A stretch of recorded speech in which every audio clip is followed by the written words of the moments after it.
So welcome. I have the parts that I need to assemble, or actually, well, yeah, assemble the rest of the car, which is the working parts of it. Now that we finish soldering the brass chassis and getting all our sizes and looking at everything, make sure it's true, everything's true. We're all good. If you ever run into any problems with the front axle, as after doing it and say it's one side's a little bit more than the other, you could always sand it down a little, or if you're too short, you could always use shims if you run into that problem, so don't worry about that. So what I have here is a Predator motor, which is what we commonly use for the land barge. This used to be the old Jaws motor, 17,500. It's good enough for this car. I have a guide. I have the nut that came with the guide, but I'm going to use this one because these are pretty nice guide nuts, but if you don't have it, this will do just fine. I have the clips for the braids, which this is the wire we'll solder onto this, as this will slip in with this along with the braids here, which these are the braids. And I have my wire, silicone wire.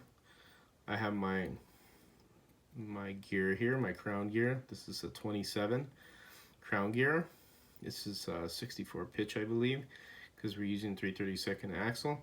Here are my motor screws. Oh, a little magnetic there. My motor screws, and this is my pinion gear. I'm going with a 9-tooth pinion gear.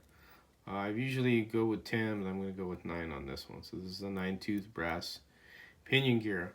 This is a 2mm shaft motor, so this was also a 2mm for 2mm shaft motors pinion gear. So want to make sure you're getting the correct size pinion gear for the shaft of the motor. So that's what you have right there to basically complete the car. Now when you're tuning it, after you get everything trued and everything, you can initially set it up, and then you have your shims here for your guide. So and those will go right here.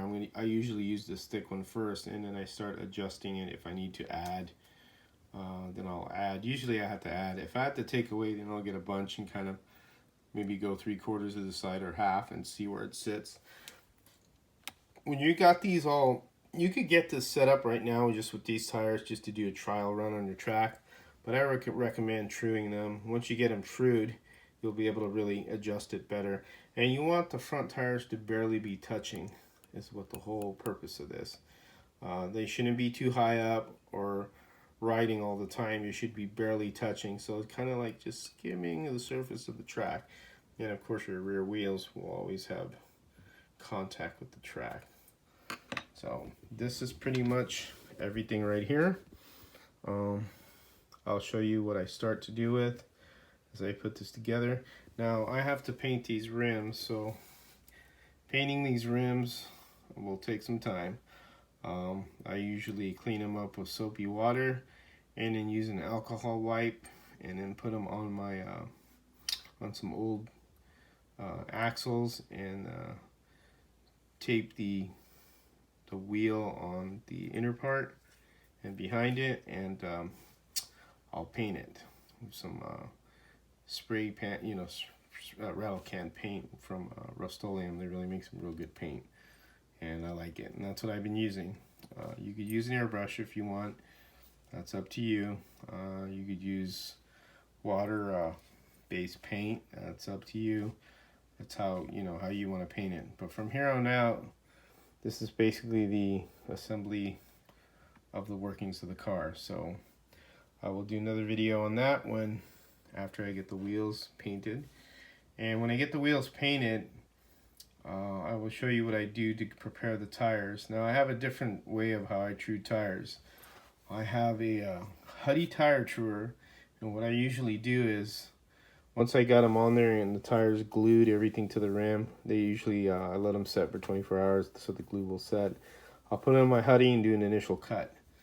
Now I don't go wild. What I'm doing is just trying to get all the imperfections, like the high and low spots, quicker. After I do that and get them completely gone, because the Huddy is faster and it's got a more height, used a gritter wheel on it. The grit's a lot higher. I'll go to my machine that I use, that I got from Cincy Slots a while ago, probably about 2 years now. That actually has a motor that slides the the plate and I sand it. Now you don't need that. You could get a regular tire true and get the plate and move it around yourself. That's, you know, I just have that because I like it at the time when I bought it. It works for me. But if you have a tire truer, then you could put a sanding block and like what they sell, that's good enough. You just want to get the tires nice and trued.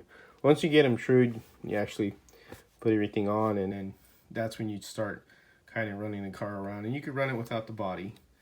You're just initially trying to see how the car is going to react. And then when you get your body done and painted, mount your body, then you could see how the car also runs as well. And then if you need to make adjustments with the shims or whatnot, you know, gear lash, however you go about it. And it'll be pretty much you tuning it on your own.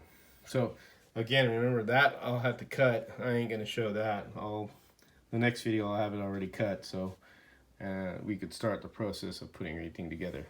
So that's it for now. Stay tuned. You guys take care and have fun racing.